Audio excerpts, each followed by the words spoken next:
Fala jogador, aqui é o Rodrigo da Royal Walker e nesse vídeo a gente vai falar sobre como fazer uma boa seleção de mãos iniciais, ou seja, uma boa seleção de range inicial pré-flop. Alguma vez você já sentiu dificuldade em ter que decidir entre entrar em uma mão de poker ou foldar? Ou então entrou em uma mão e sentiu dificuldade em decidir o que fazer depois de um raise do seu oponente ou depois de não ter acertado nada no flop? Então fica comigo que eu vou te ajudar a saber quando e por que entrar em uma mão, selecionando bem as suas mãos iniciais, para que você não precise tomar decisões complexas e muito difíceis logo no início. Pelo menos agora no começo, depois você vai gradativamente aumentando o seu nível no poker e conseguindo ampliar o seu range de mãos.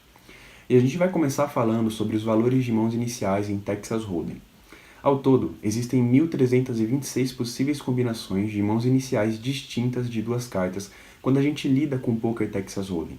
Apesar disso, como os naipes só são úteis para quando a gente vai formar flushes, muitas dessas combinações são indistinguíveis do ponto de vista de uma estratégia pré-flop. Logo, considerando os naipes como equivalentes, esse número cai para 169.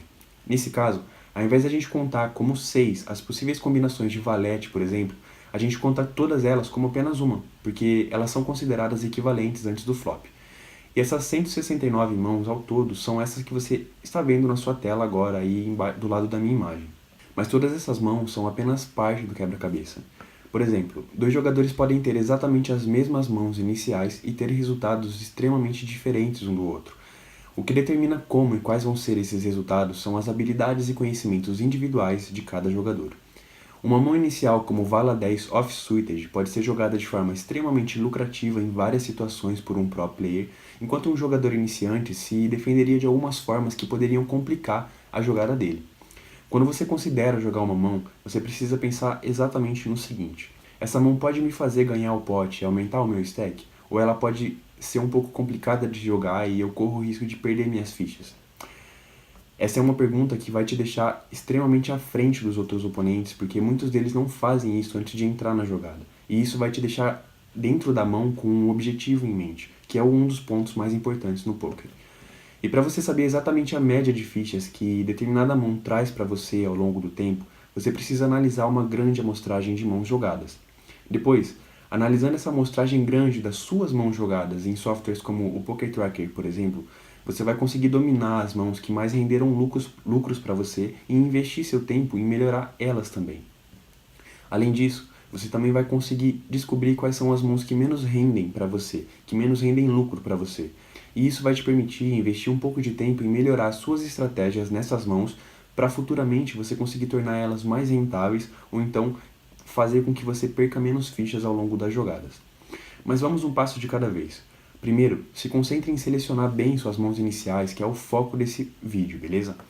E no início, você pode até combinar essa análise de mãos com GTO Ranges.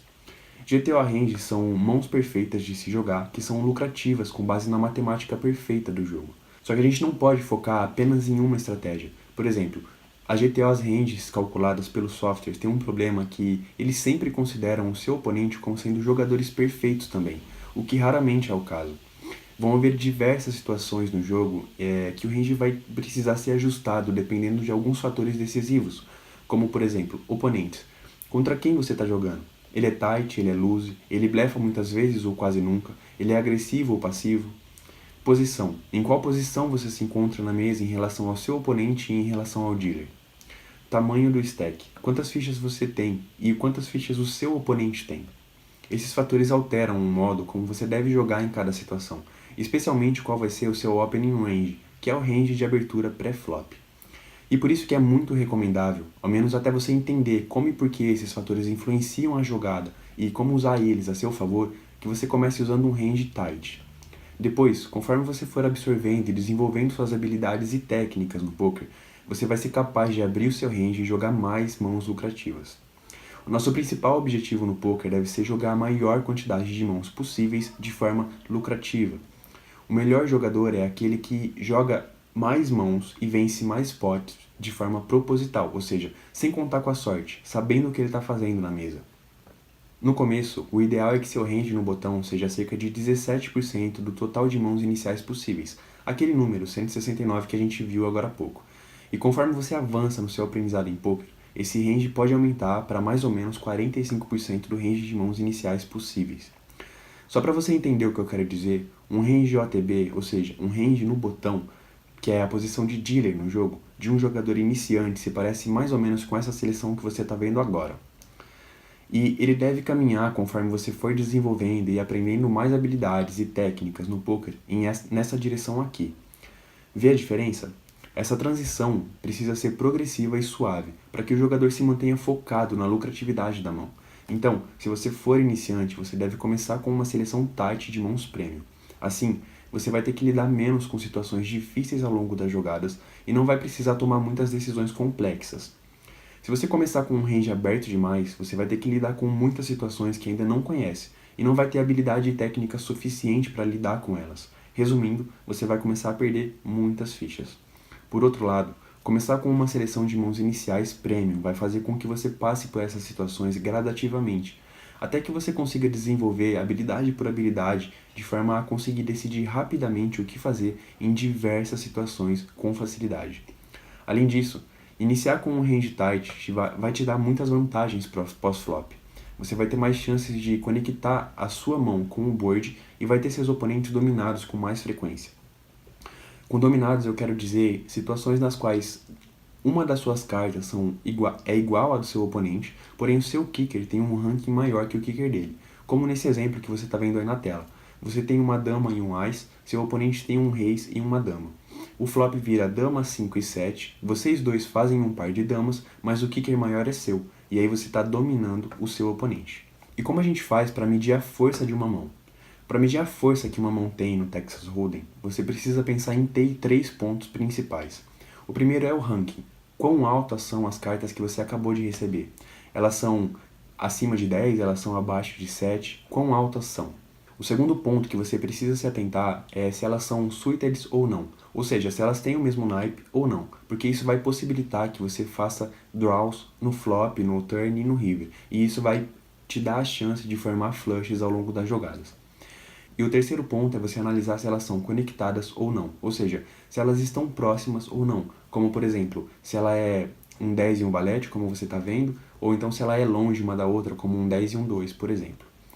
As mãos com mais valor são as de ranking alto, as conectadas e as naipadas, e as mãos de menor valor são as de ranking baixo, não naipadas e não conectadas. E é importante que você saiba que bons jogadores sempre sabem jogar em posição, ou seja, eles entendem como funcionam as posições na mesa de poker e sabem quais são as vantagens e desvantagens de cada posição.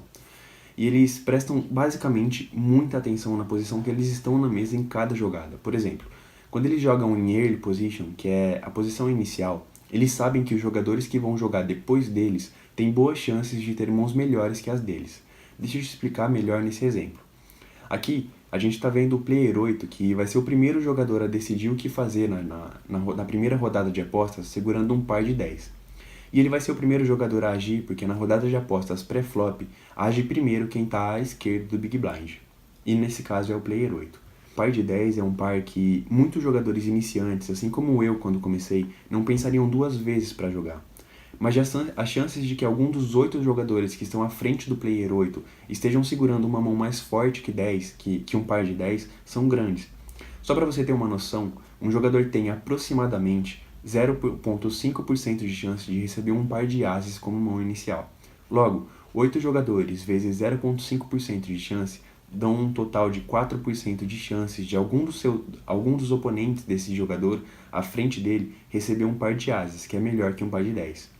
Porém, as chances deles receberem um par de ases é a mesma chance que eles têm de receber um par de reis, um par de dama e um par de valete, que também são maiores que um par de 10. Logo, a conta correta é 4% de cada par vezes 4 pares que são maiores que 10, ou seja, 16% de chance de algum dos 8 oponentes desse jogador ter um par melhor que o dele na jogada. Então você começa a entender que em posição inicial é um pouco complicado de se jogar. Sem contar o fato de que a gente não está considerando todas as outras mãos que podem se desenvolver melhor que um par de 10, como As e Rei e As e Dama, por exemplo. Além disso, esse jogador vai estar fora de posição pós-flop e vai ficar em uma situação difícil de decidir caso ele não acerte uma boa mão no flop. Então imagina o seguinte, a gente continua na mesma situação e o flop vira um 7 de espadas, um 8 de paus e um as de copas. Nesse caso, só vai restar uma pergunta para o player 8. Ele vai se perguntar, será que o meu oponente tem esse as que virou no flop ou não, que seria um par maior que o meu? E ele vai ficar nessa dúvida e dificilmente vai conseguir encontrar uma resposta para essa pergunta, porque ele está em early position e vai ser o primeiro a falar na mão. Ele não vai ter informação suficiente para chegar a quase nenhuma conclusão. Isso significa que ele pode facilmente tomar um blefe das posições seguintes dele, porque elas vão poder ver qual vai ser a ação desse jogador, ou seja, os jogadores que estão à frente do player 8 vão ver o que ele fez e vão conseguir tomar decisões melhores por ter mais informações na mesa. Resumindo, early position, ou seja, posição inicial, que são as primeiras posições que falam, as primeiras posições que agem no jogo, não são uma posição muito boa para se jogar com um par de 10, por exemplo. Agora, vamos ver a mesma situação, só que dessa vez o jogador se encontra no botão, a melhor posição da mesa para se jogar. É a mesma situação, ele continua com um par de 10, porém agora ele vai falar por último na jogada. Você pode imaginar por que o mesmo par de 10 pode ser uma ótima mão de se jogar nessa posição? Alguns jogadores na mesa foldaram, como você pode ver, e os dois blinds deram call pré-flop. Em todas as outras streets da jogada, pós-flop, turn e river, o player 5, que é o jogador que está com um par de 10 agora, vai poder ver todas as ações da mesa, ou seja, as ações dos dois blinds, antes de decidir o que fazer. É isso que torna essa posição tão poderosa. Em early position, a gente precisa ser cauteloso e cuidadoso com as nossas posições. Sendo o botão, ou como se diz, jogando em posição, nós temos mais liberdade e mais informações para tomar decisões melhores.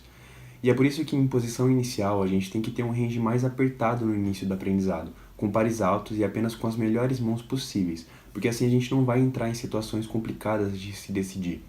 E a gente vai abrindo esse range conforme a gente avança para as posições finais. Os ranges indicados de mãos iniciais para iniciantes em cada posição são esses que você está vendo aí na tela. E se você já tiver alguma experiência em poker, você pode abrir um pouco mais esse range. Esse range de mãos iniciais a primeiro momento vai te dar uma seleção de mãos sólida dentro das mãos premium.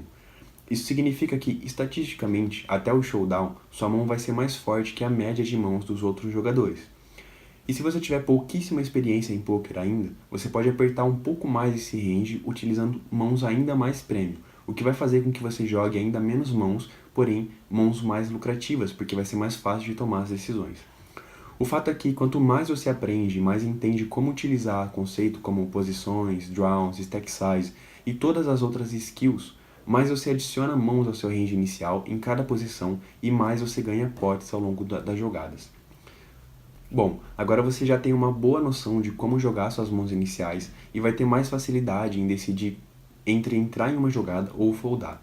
Eu espero que esse conteúdo tenha te ajudado a entender pelo menos algum ponto no poker que você não entendia antes, ou melhorar alguma dúvida que você tinha ou algum conhecimento que ainda não estava completo para você, ao menos pré-flop. Um grande abraço e eu te vejo no próximo vídeo.